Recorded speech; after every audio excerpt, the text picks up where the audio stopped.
Alhamdulillah Rabbil Alamin.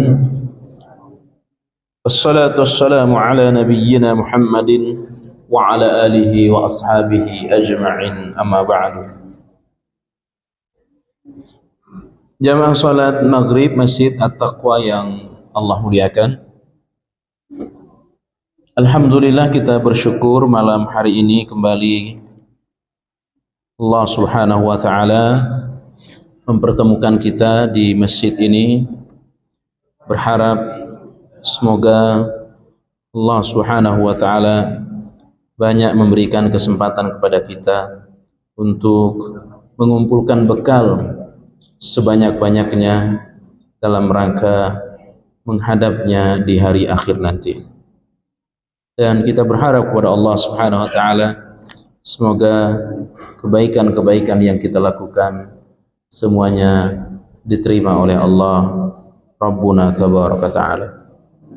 Kita bersalawat kepada Rasulullah sallallahu alaihi wasallam. Semoga salawat kita ini menambah kecintaan kita kepada Rasulullah sallallahu alaihi wasallam. Jamaah salat maghrib, pada pekan lalu kita sudah masuk di halaman 217 bab tahrimil zulmi wal amri bi raddil mazalimi. Bab haramnya berlaku zalim dan perintah mengembalikan apa saja yang diambil secara zalim. Dan kita sampaikan pengertian zalim, bahaya zalim pada ayat Al-Mu'min, surah Al-Mu'min ayat 18, Al-Hajj ayat 71, bahwa orang-orang yang zalim di dunia ini di hari akhir mereka tidak memiliki penolong. Di hari akhir mereka tidak bisa mendapatkan pembela. Padahal di hari akhir itu kita membutuhkan orang-orang yang akan menolong kita dari beratnya keadaan saat itu. Adapun orang-orang zalim, Allah katakan, wa ma lidh-dhalimina min hamimin wala syafi'i yuta'. Orang-orang zalim tidak memiliki seorang pun teman setia. Tidak memiliki teman setia. Mungkin mereka dulu di dunia temannya banyak. Temannya banyak. Tetapi di hari akhir justru malah bermusuhan. Jadi musuh. Wala syafi'i yuta', dan mereka tidak memiliki penolong. Allah juga katakan Al-Hajj ayat 71, wa ma lidh-dhalimina min nasir. Dan orang-orang zalim itu tidak memiliki seorang pun penolong. Tidak memiliki penolong. Kapan? Nanti di hari kita sangat membutuhkan pertolongan. Kita baca hadis pertama, halaman 217 dan 218. An Jarir, hadis dari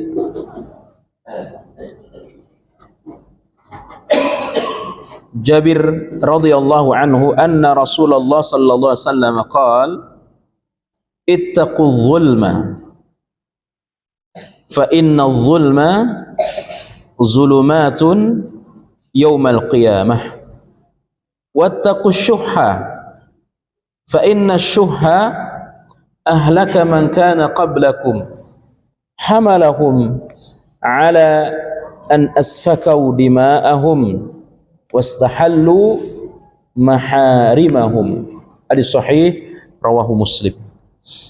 Dari sahabat Jabir bin Abdullah radhiyallahu anhu, anna Rasulullah sallallahu alaihi wasallam qaal, Rasulullah sallallahu alaihi wasallam bersabda, halaman 218, ittaqu zulma, takutlah kalian kepada kezaliman.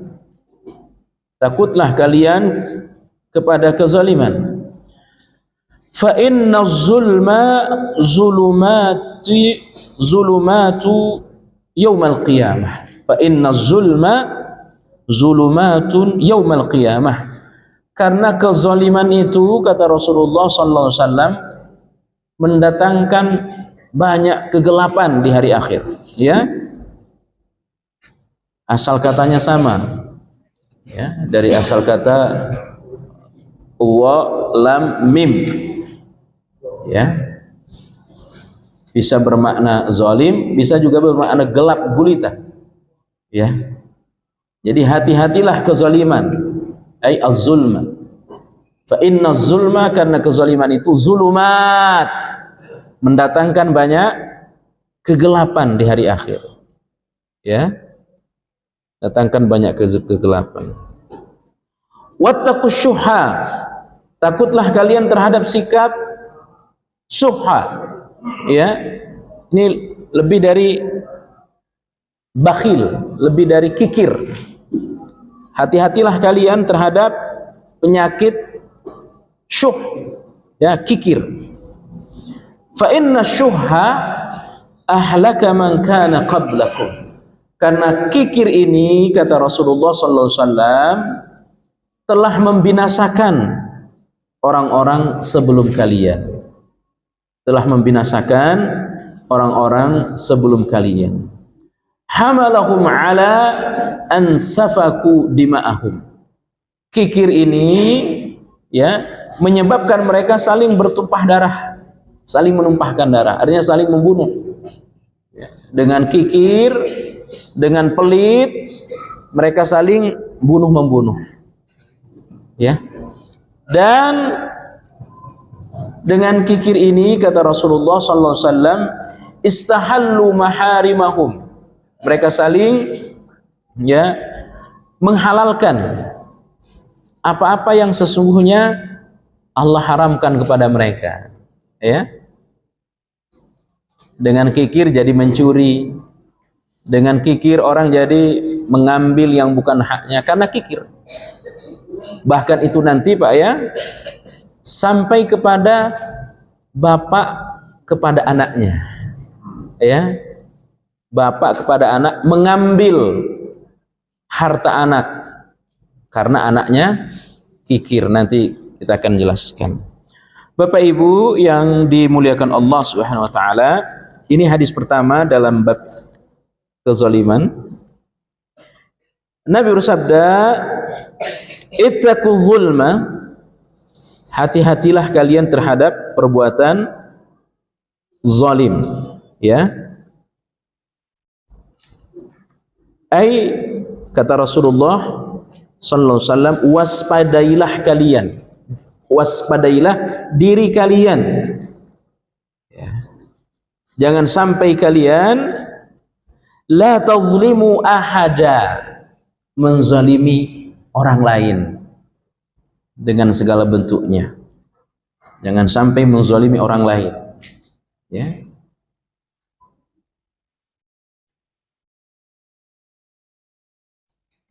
jangan menzalimi diri juga orang lain. Kita sudah bahas pada surah Fatir pekan lalu, ya. Jadi zalim itu ada zalim kepada diri sendiri, juga zalim kepada orang lain. Ini sudah saya bahas pada pertemuan lalu surah Fatir, ya.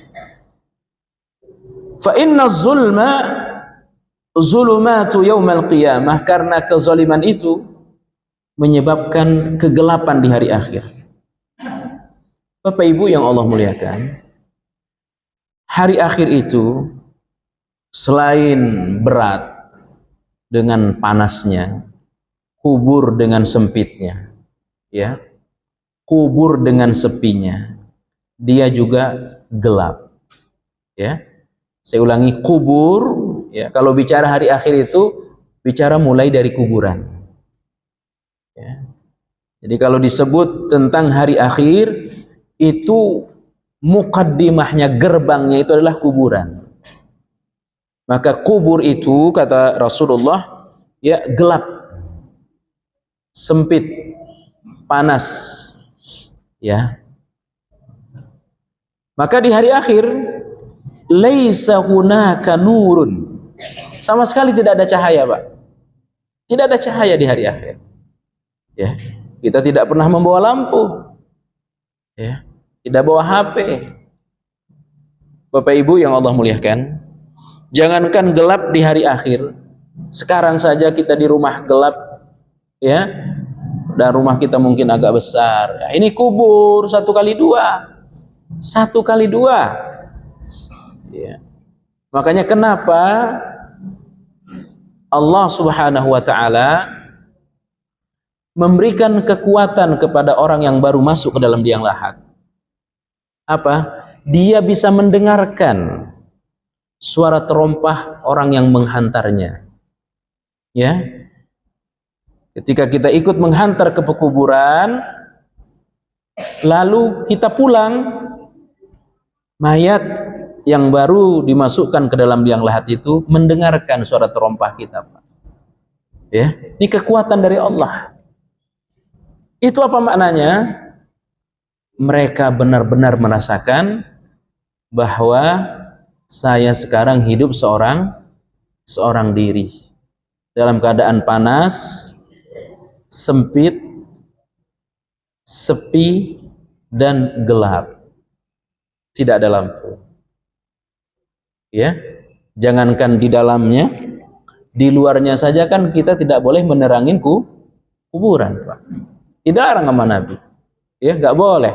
Kuburan dibikin seperti rumah, kuburan dibikin seperti masjid. Biarkan kuburan dengan gelapnya. Ya, apalagi di dalamnya. Ya. Laisa hunaka nurun. Tidak ada cahaya. Illa man anarallahu ta'ala lahu. Kecuali orang-orang yang diberikan cahaya oleh Allah. Ya, cahaya itu datangnya dari Allah langsung, Bapak Ibu. Ya, kalau cahaya itu datangnya dari Allah, apa artinya lampu yang kita rasakan sekarang? Nggak ada artinya dibanding cahaya yang langsung datang dari Allah. Ya, illa man anarallahu ta'ala, kecuali orang-orang yang diberikan lampu oleh Allah, diberikan cahaya oleh Allah. Ya. Wa amma man lam yaj'alillahu lahu nura fama lahu min nur. Adapun orang-orang yang dibiarkan oleh Allah Subhanahu wa taala dalam kegelapan, fama lahu min nur, baginya tidak ada cahaya. Ya. Baginya tidak ada cahaya. Kegelapan. Ini mulai dikubur nih, Pak, mulai dikubur. Ya. Belum nanti di mahsyar saat menyeberang sirat. Ya. Paling tidak 2 kali Allah sebutkan. Pertama dalam surah Al-Hadid, surah At-Tahrim, bagaimana pentingnya cahaya itu. Ya. Saat akan menyeberang sirat, Pak. Saat akan menyeberang sirat, sirat itu menakutkan. Ya. Orang mudah jatuh. Waktu kita belajar SD dulu, belajar ibtidaiyah, sirat itu digambarkan satu helai rambut dibelah 7. Licin. Orang mudah jatuh. Ya. Dan ada pegangan, Pak. Ada pegangannya. Kalau di jembatan biasa ada pegangannya. Tahukah kita apa pegangan jembatan itu? Pegangan jembatan itu, kata Rasulullah, adalah semacam kawat yang tajam.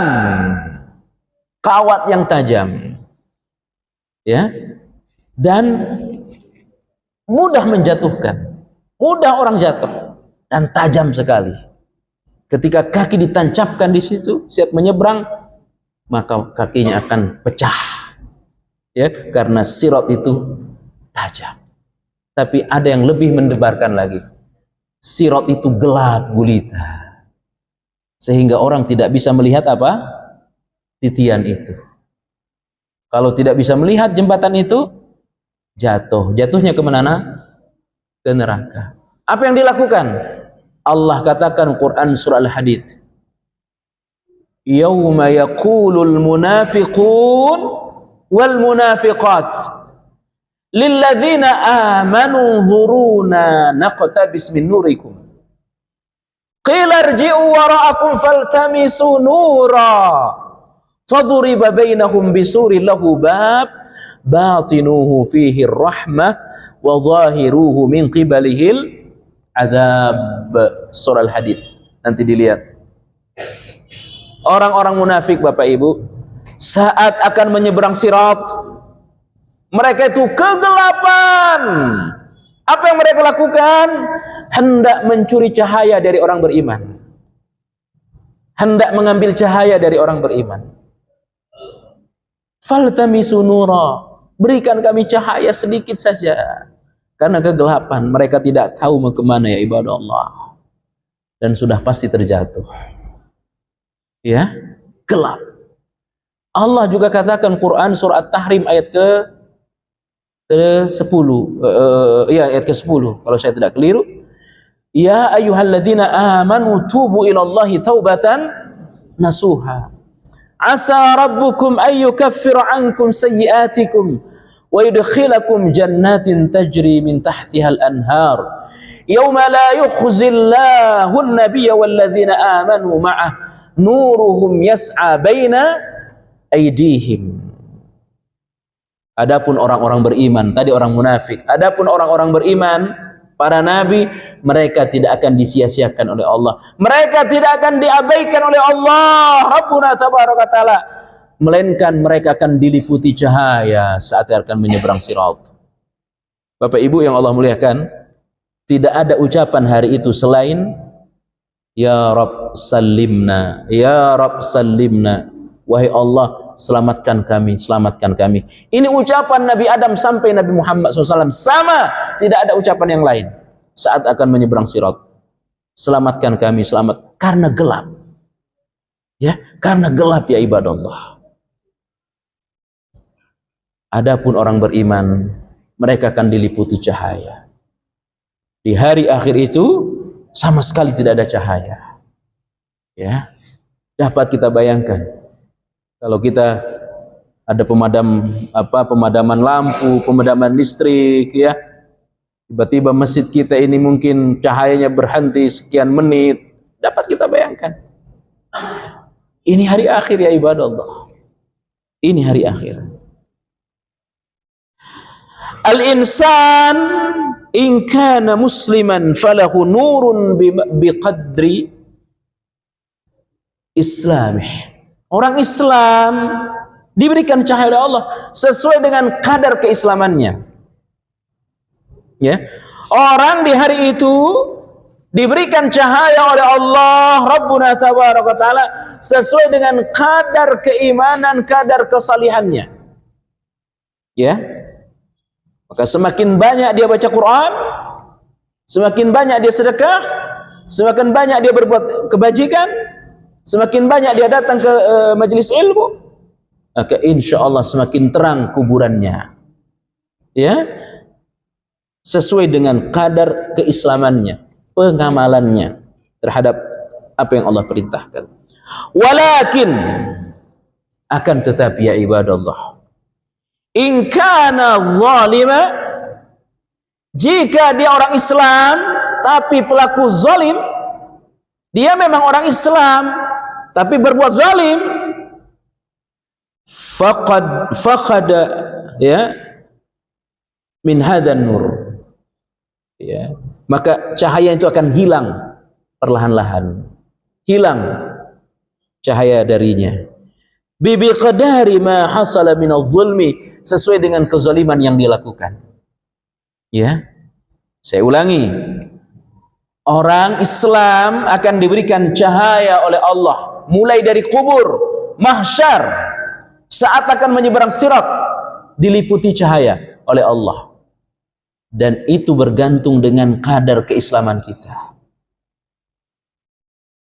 kadar kesungguhan kita menjalankan perintah-perintah Allah. Ya. Tapi jika orang berbuat zalim, maka cahaya itu pun dicabut darinya sedikit demi sedikit sesuai dengan apa? Kadar kezaliman yang dilakukan. Ya. Kalau banyak kezalimannya, ya redup dia. Redup sampai pada gelap di hari akhir. Jadi Bapak Ibu yang Allah muliakan, yang paling kita butuhkan di hari akhir itu selain air, cahaya, Pak. Selain air, cahaya. Ya, air karena panas. Ya, makanya mereka teriak minta air. Juga cahaya. Orang kafir, orang munafik berusaha mencuri cahaya dari orang Islam. Tadi surah Al-Hadid. Ya, Bapak Ibu yang Allah muliakan. Karena itulah, ittaqu zulma, waspadai diri saya, diri kita semua dari kezaliman. Fa inna zulma zulumatun yaumal qiyamah. Karena kezaliman, setiap kezaliman mendatangkan kegelapan. Ya, satu kezaliman, satu kegelapan. Kalau kezalimannya 10 kegelapan. Kalau banyak yang dia zalimi, ya, maka tentu yang paling banyak berbuat zalim, yang banyak tanggung jawabnya, ya, yang banyak mengemban amanah, ya. Bapak Ibu yang Allah muliakan,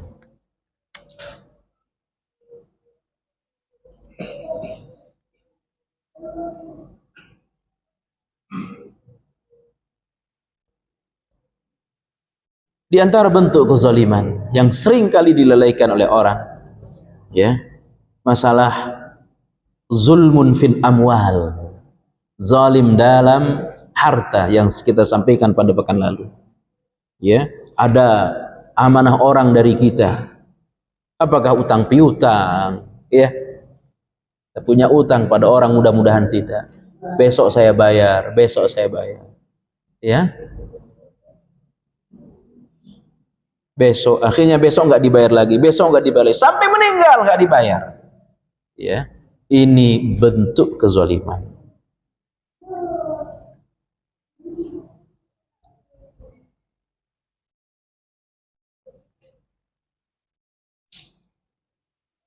Bapak Ibu yang Allah muliakan, jadi saya ingin ulang, kalau kita susah di dunia ini, belum ada apa-apanya, Pak, dibanding dengan susah di hari akhir. Ya, kalau orang seperti kami, orang-orang kampung, orang-orang pulau yang belum menikmati cahaya listrik PLN, itu kami bisa lalui saja, biasa saja. Ya. Tapi kalau kita gelap di hari akhir, itu tidak bisa kita lalui, kecuali akan menderita selama-lamanya. Oleh sebab itulah, renungkan diri kita. Jika kita masih punya tanggungan kepada orang, selesaikan segera, Pak. Kenapa? Karena kematian ini bisa datang tiba-tiba. Ya. Jika kita punya utang kepada orang, selesaikan. Apakah mau langsung dibayar atau bicara baik-baik pada orang tersebut. Ya. Kalau kita pernah menggibah orang, minta maaf kepadanya sebelum kita meninggal dunia. Kalau pernah memfitnah orang, minta maaf, ya. Kalau pernah mengambil, ya, ada pertanyaan pada pekan lalu, ya, bayar 10 padahal yang diambil 20.000, ya, minta maaf. Ya, suka manjat mangga orang, minta maaf, ya. Dan ini semua akan ditagih di hari akhir. Ya, satu mangga yang diambil, satu kegelapan. Ya, katanya biasa dulu beli ke zaman-zaman SMP, ya, bayar 3.000 tapi yang diambil keuangan 6.000, ya, 6.000 tapi 3.000 dia berbuat zalim. 3.000 itu akan jadi kezaliman di hari akhir, akan menjadi kegelapan di hari akhir. Ya, Bapak Ibu yang Allah muliakan, selesaikan urusan kezaliman ini, ya, selesaikan, ya. Kemudian yang berikutnya, wattaqus syuhha, selain takut, hati-hati dari berbuat zalim, asyuhha, ya. Apa itu syuhha? Asyuha adalah al-hirsu 'alal mal. Jadi ada bakhil, ada asyuha. Nah, kalau bakhil itu dia sudah punya harta, tidak mau dilepas, ya, dipegang terus, tidak mau dibagi-bagi. Nah ini asyuh. Asyuh ini dia sudah punya, tapi semangat lagi untuk punya, semangat ngumpulin dan tidak mau dilepas. Ini jauh lebih buruk. Ya, jadi ada bakhil, ada syuh. Dua-duanya jelek. Ya, asyuhha al-hirsu 'alal mal, semangat ngumpulin harta, tapi tidak mau dibagi-bagi. Ini penyakit juga. Ya. Kapan penyakit ini berhenti? Sampai orangnya masuk kubur. Alhaakumut takasur hatta zurtumul maqabir. Kalla sawfa ta'lamun, summa kalla sawfa ta'lamun. Kalla law ta'lamuna 'ilmal yaqin la tarawunna al-jahim, summa la tarawunnaha 'ainal yaqin, summa la tus'alunna yawma idzin 'anin na'im. Ya, ini penyakit. Semangat kerja nggak masalah, Pak. Ya, pingin kaya nggak ada larangannya. Orang Islam pingin kaya nggak ada larangannya. Bahkan sangat bagus kalau orang Islam ini apa? Kaya, dipuji oleh Allah kalau orang Islam ini kaya. Dalam Al-Quran surah An-Nur Allah katakan, rijalun la tulhihim tijaratun an wala bai'un an dzikrillah. Orang yang dipuji oleh Allah itu adalah orang yang sibuk di pasar, ya, sibuk bisnis, sibuk berniaga, tapi azan tiba dia tinggalkan bisnisnya untuk memenuhi panggilan Allah. Mereka orang-orang yang dipuji oleh Allah. Artinya apa, Pak? Tidak ada larangannya orang Islam jadi orang kaya. Tidak menjadi tercela orang Islam ini kalau kaya. Yang tercela adalah ketika mereka kaya, mereka tidak mau membaginya kepada orang lain. Bapak Ibu yang Allah muliakan, asyuha al-hirsu 'alal mal, semangat ngumpulin harta tapi tidak mau dibagi. Ini perusak. Ya, ini perusak. Ayaksibal mal min ayyi wajhin kan. Dan orang seperti ini lebih condong kepada gak peduli cara dapat dunia. Yang penting hartanya banyak. Dia gak peduli mau cara yang haram atau cara yang halal. Ya. Yang penting saya harus jadi orang kaya. Saya harus sukses. Umur sekian sudah punya rumah sekian, umur sekian sudah punya kontrakan sekian. Ya, ada sesuatu yang ingin dia capai. Ya, ambisi besar.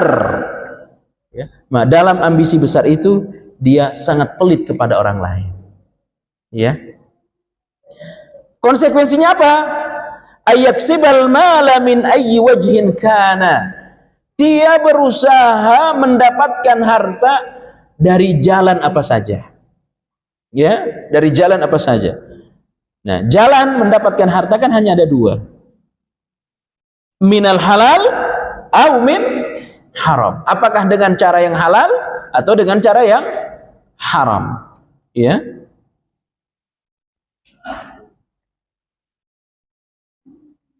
Akhirnya apa? Mereka rusak. Ya, mereka binasa. Bapak Ibu yang Allah muliakan. Yang Nabi takuti dari umatnya, Pak, ya, bukan mereka yang miskin yang Nabi takuti. Nabi takut kalau umatnya sudah jadi kaya raya, Pak. Mal faqru akhsha minkum, kata Nabi. Aku nggak takut kalau kalian fakir miskin, kata Nabi, Pak. Nabi nggak takut kalau umatnya miskin, Pak. Nggak takut Nabi. Ya, kita nggak. Kapan Nabi takut? Tapi saya takut ketika dunia ini sudah dibentangkan kepada kalian. Ya, saya takut ketika kalian sudah jadi orang kaya. Kalau sudah jadi orang kaya, ya, itu kadang-kadang sudah tidak mau negur orang. ya, tidak mau senyum kepada orang. Kalau sudah jadi orang kaya, ya, udah ya merasa tinggi, ya. Itu kadang-kadang terjadi. Maka Nabi tidak takut kalau umatnya miskin, Pak. Ini hadis sahih. Ya, Nabi takut kalau umatnya apa? Kaya raya. Ya. Makanya kadang-kadang ada cerita Sa'labah. Padahal itu cerita nggak benar, Pak, ya. Itu fitnah. Ya. Kalau Qarun iya. Tadinya orang baik. Ya, ketika jadi kaya, ujub, sombong. Ya. Akhirnya dia dibinasakan oleh Allah dengan hartanya. Nah, orang seperti ini semangat ngumpulin harta, cara apa saja ditempuh, pelit kepada orang. Apa kebiasaannya? Kebiasaan orang seperti Qarun. Apa itu? Senang pamer. Ya. Dari mana kita tahu harta Qarun itu kuncinya saja di bawah gerobak? Kenapa kita tahu? Ya, kenapa kita tahu kunci gembok harta Qarun itu, harta si Qarun dibawa pakai gerobak? Itu karena dipamerin, karena pamer. Ya, kalau nggak pamer, kalau nggak dibawa gerobak, mana tahu orang? Ya, sama sekarang. Sekarang ini kebiasaan sebagian orang adalah pamer. Ya, ini membinasakan. Ya, ini menghancurkan. Permusuhan, ya, pangkat naik, kekuasaan naik, ya, pamer, ya, ini membinasakan.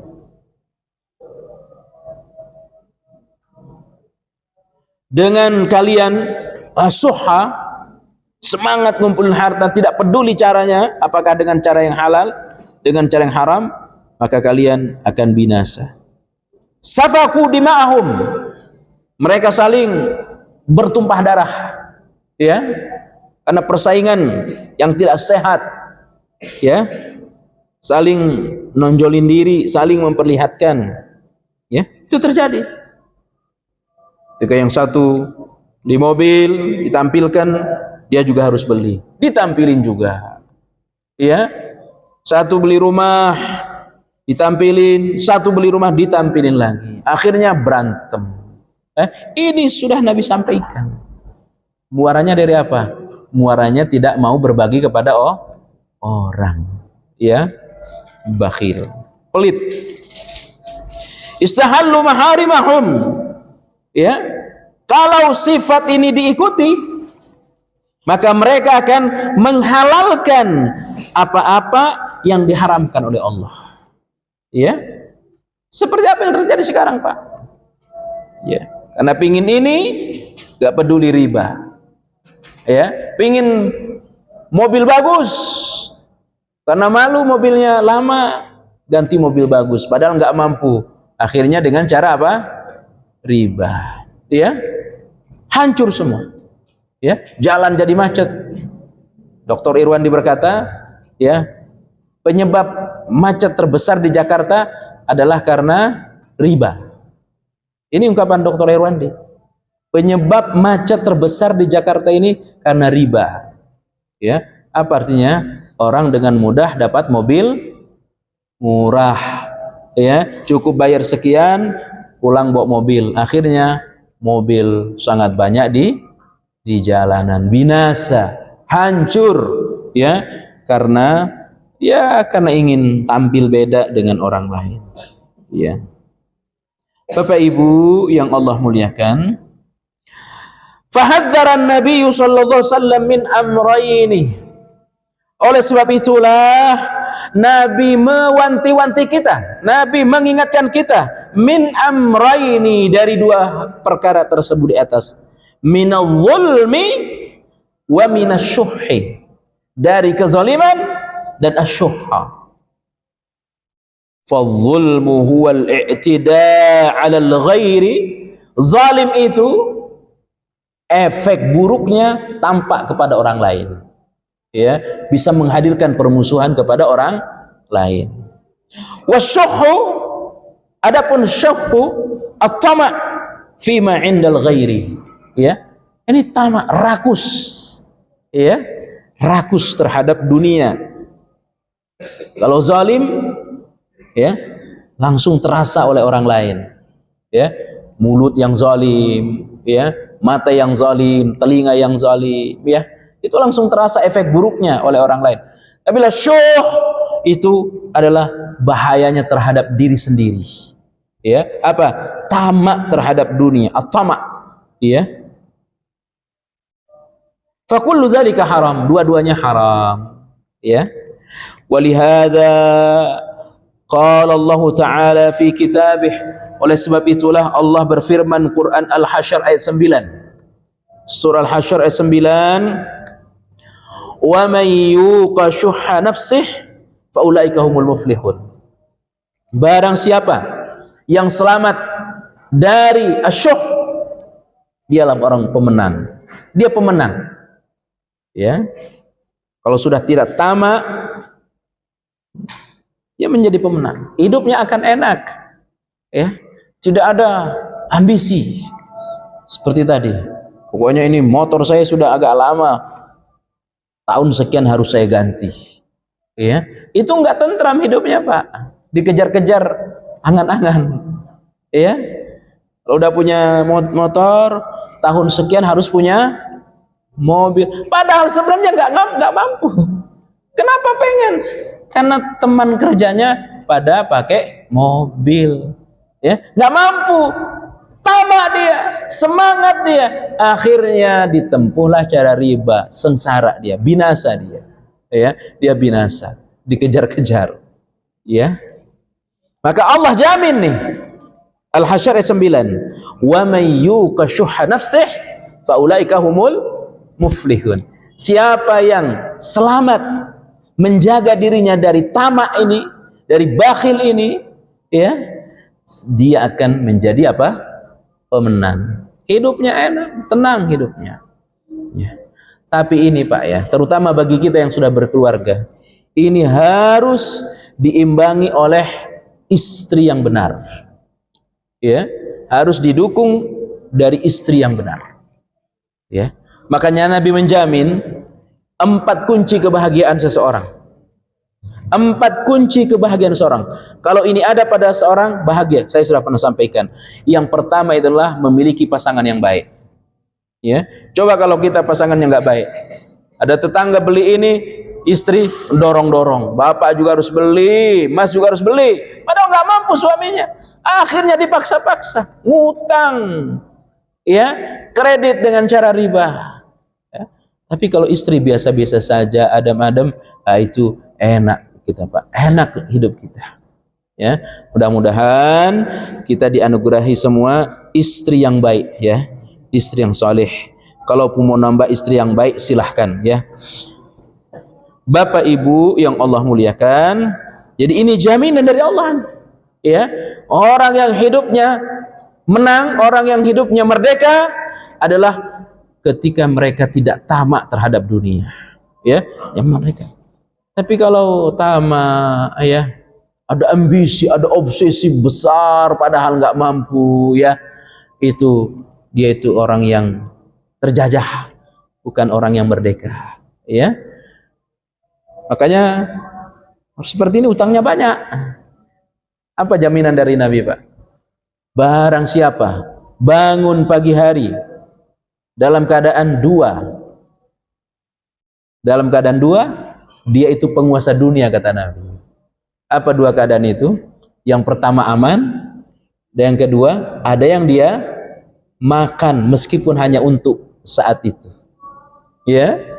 Man asbaha minkum aminan, barang siapa bangun pagi-pagi dalam keadaan aman. Aman apa? Sehat. Aman apa? Tidak dikejar-kejar apa? Debt collector. Enak hidupnya, Pak. Tapi kalau bangun-bangun sudah lihat buka WhatsApp, nagih utang orang, aduh, gak enak, Pak, gak enak. Orang yang punya utang ini gak enak hidupnya. Hidupnya gak tenang orang yang punya hutang, ya. Dan ada yang dimakan, ya. Gak punya hutang, ada yang dimakan, meskipun hanya pagi itu. Kita Masya Allah, utang gak punya, ya, Dah pagi-pagi sudah ngopi, ya. Pagi-pagi beli apa ini, ketan susu. Waduh, nikmat banget hidup ini, ya. Tapi kalau bangun udah badan pegel-pegel, dikejar-kejar setoran mobil, aduh pusing pala Pak, pusing, ya, nggak tenang. Ini jaminan dari Allah. Siapa yang tidak tamak, ya, menjaga diri, dia akan sukses. Jadi pemenang dia, merdeka dia. Al-Hasyr ayat 9. Al-Hasyr ayat berapa? Ayat 9. Fadallatil ayatu ala anna man lam yuqa syuhha nafsih fala falahalah. Ayat ini menunjukkan kepada kita, siapa yang jiwanya terbebani, ya, dia tidak akan menjadi pemenang, ya, dia orang yang kalah. Al-muflihu man waqahu Allahu syuhha nafsih. Pemenang itu adalah orang yang jiwanya dia terjaga dari tama. Kalau ada rezeki dia bagi-bagi kepada orang, ya. Kalau memang belum ada, cukup untuk suami, untuk istri, untuk anak. Kalau ada, dibagi-bagi. Kalau dia kaya, dibagi-bagi kepada orang, dia tidak sombong, ya. Itu pemenang. Nas'alullaha ayyu'idhana wa iyyakum minadh zulmi. Semoga kita selamat dari bahaya zalim ini. Wa ayyuqina syuhha anfusana wa syururaha. Dan semoga kita selamat dari penyakit syuhha, ya, semangat terhadap dunia padahal sebenarnya tidak mampu, ya. Saya kira cukup. Sebelum kita lanjut, mungkin ada yang ingin ditanya, disilahkan. Ada yang ingin ditanya, disilahkan. Ya. Salah satu siksa di mungkin tidak bisa membawa banyak Tuhan ini siapa nanti. Nah, salah satunya saya pernah dengar masalah najis dosa. Nah, dosa-dosa apa lagi yang membuat kita mendapat siksa? Kalau kita mendapat siksa itu, apakah kita jadi bisa? Ya. Bapak Ibu yang Allah muliakan, apa perkara-perkara yang menyebabkan orang disiksa di kubur? Tentu yang paling besar itu syirik, ya, bid'ah, ya, bid'ah. Sebab orang kalau pelaku bid'ah, dia akan susah menjawab pertanyaan siapa nabimu, ya. Tapi kalau dia pelaku ahli tauhid, kemudian ibadahnya sesuai sunnah, ya, itu akan selamat, ya. Kemudian yang ketiga kata ulama, ya, hindari dosa-dosa besar, ya.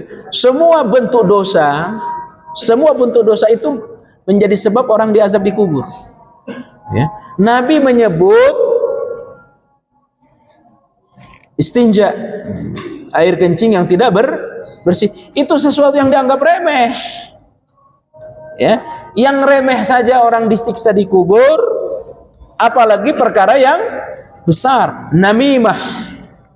Namimah, apalagi Nabi bermimpi, Pak. Nabi bermimpi. Dalam hadis yang sahih diriwayatkan oleh Imam Bukhari, beliau diajak jalan-jalan oleh dua malaikat. Ini kita sambung, nggak apa-apa, ya. Beliau diajak jalan-jalan oleh dua malaikat. Fantalaqtu ma'ahuma, aku pun pergi bersama keduanya. Keduanya itu adalah malaikat. Lalu kami berjalan, di tengah jalan kami lihat orang, ya, ada dua. Ada yang salah satu darinya ngumpulin batu. Salah satu darinya renang di kolam darah. Dia renang di kolam yang isinya darah. Dia renang. Lalu dia menepi, mungkin dia kelaparan, akhirnya dia dikasih makan. Makan apa? Batu. Sehingga perutnya besar. Dua siksanya. Dia makan batu, renang di kolam darah. Saya tanya kepada dua malaikat, siapa itu? Dia itu sedang disiksa di kuburnya. Sebab apa? Sebab riba. Inilah dosa riba di kubur. Ya, inilah dosa riba, siksanya dua: makan batu dan renang di darah. Jadi di kubur itu ada kolam yang isinya bukan air, isinya adalah darah. Ini siksa kubur bagi pemakan riba, pelaku riba. Sesudah itu saya pergi lagi bersama kedua malaikat ini. Intalaqtu ma'ahuma, aku berangkat lagi. Saya lihat ada dua orang lagi saya lihat. Satu sedang terbaring, ya, satu sedang terbaring. Yang satu memegang semacam apa ini? Kalau orang garuk sampah apa namanya ini? Garuk apa namanya? Serok, sekop tajam. Lalu orang ini mencakar apa ini, sekop apa, serokan itu dihantamkan ke muka sampai hancur muka dan mulutnya. Ya, saya tanya, itu siapa? Orang ini sedang disiksa di kuburnya, kata malaikat. Sebab apa? Karena dia suka bercerita bohong kepada orang. Itulah siksa kuburnya. Karena dia suka menyampaikan cerita-cerita bohong. Ya. Saya berangkat lagi dan saya melihat ada orang semacam dimasukkan ke dalam apa ini, tungku. Masuk dalam tungku itu ada bara api besar, lalu ditarik. Begitu mau sampai ditarik, dimasukkan lagi. Iya, dan menderita. Saya tanya, kenapa dia? Dia sedang disiksa di kubur karena dia pelaku zina. Ya, dia pelaku zina. Dimasukkan dalam api besar. Ya. Nah, saya berangkat lagi, ngelihat ada orang yang kukunya panjang, terbuat dari tembaga. Kukunya panjang, terbuat dari tembaga. Dia cakar sendiri wajahnya, dia cakar sendiri dadanya. Lalu saya sholat. Kenapa dia? Saya tanya, kata Nabi kepada dua orang, kenapa dia? Dia sedang diazab di kuburnya. Sebab apa? Karena sebab gibah. Sebab gibah. Ini dosa azab kubur bagi penggibah. Kukunya akan panjang, terbuat dari tembaga, lalu dia cakar sendiri wajahnya, dia cakar sendiri mulutnya, cakar sendiri dadanya, sehingga wajahnya, mulutnya ini hancur sampai dadanya. Ini azab kubur bagi orang yang suka apa? Menggibah. Ya. Dan ada orang yang terakhir saya lihat, ya, dia berdiri, dia berbaring, lalu ada orang berdiri membawa batu besar, kata Nabi. Lalu batu besar itu dijatuhkan pada dia, dia hancur. Sesudah hancur, dia normal lagi. Begitu normal, dijatuhkan lagi batu besar itu, digelindingkan ke kepalanya, remuk kepalanya, remuk badannya. Saya tanya, kenapa itu? Dia sedang diazab di kuburnya dengan sebab mempermainkan sholat. Dengan sebab mempermainkan sholat. Dia sholat tapi sudah hilang waktunya, baru dia sholat. Ya, bukannya tidak sholat, dia sholat, tapi waktunya sudah hilang. Itu azab kuburnya. Azab kuburnya seperti itu. Ya, jadi itu diantara bentuk. Ya, dan ini harus benar-benar kita yakini. Ya ibadah Allah, andai kata Nabi, Pak, ada orang yang selamat dari himpitan kubur, maka yang akan selamat itulah Utsman bin Maz'un. Andai ada orang yang selamat dari himpitan kubur, dihimpit oleh tanah itu, remuk, hancur badannya tuh, maka yang akan selamat adalah Utsman bin Maz'un. Siapa Utsman bin Maz'un? Sahabat Nabi, syahid, tapi dia tetap merasakan himpitan kubur, Pak. Utsman bin Maz'un, dia perang, ya, dalam perang Uhud, ya, dipanah, ditombak, anak panah nancap di tubuhnya. ya, tombak sudah nancap di tubuhnya. Apa yang dia katakan kepada Allah, Pak? Ya Allah, kalau masih ada peperangan dengan orang kafir, tunda kematian saya, Allah. Saya masih ingin perang dengan mereka, ya Allah. Tapi kalau kami sudah menang, ya Allah, matikan saya, Allah, dalam keadaan mati syahid. Ini Utsman bin Maz'un, ya ibadallah. Ketika dia akan meninggal dunia, Nabi berjalan kencang mengajak sahabatnya sampai tali sendal sahabat Nabi itu putus. Sampai tali sendal sahabat Nabi putus. Sahabat nanya kepada Nabi, "Ya Rasul, kenapa kau berjalan begitu cepat?" "Bagaimana saya tidak akan berjalan cepat? Ada 70.000 malaikat berebut untuk mengurus jenazah sahabat Utsman bin Maz'un. Karena malaikat iri kepada mereka. Ya, ruh mereka, ruh sahabat Utsman ini diperebutkan oleh siapa? Oleh 70 malaikat. Ketika dia meninggal dunia, bergetar arsy Allah, Pak. Bergetar arsy Allah. Hadzal rajul yataharraku bihi arsyur rahman. Dengan sebab laki-laki ini, arsy Allah berguncang. Mendengar kabar meninggalnya siapa? Utsman bin Maz'un. Meskipun demikian, ya ibadallah, dia tetap tidak bisa selamat dari apa? Dari himpitan kubur. Bagaimana dengan saya? Bagaimana dengan kita, ya ibadallah? Maka tahan lisan kita untuk tidak menggibah orang. Tahan lisan kita untuk tidak bohong. Ya, dan jangan sekali-kali kita mempermainkan waktu sholat. Mudah-mudahan Allah selamatkan kita nanti di kubur, ya ibadallah. Demikian, saya kira tidak udah pertanyaan yang lain, ini sudah mewakili. Subhanakallah bihamdik, asyhadu an la ilaha illa anta astaghfiruka wa atubu ilaik. Wassalamualaikum warahmatullahi wabarakatuh.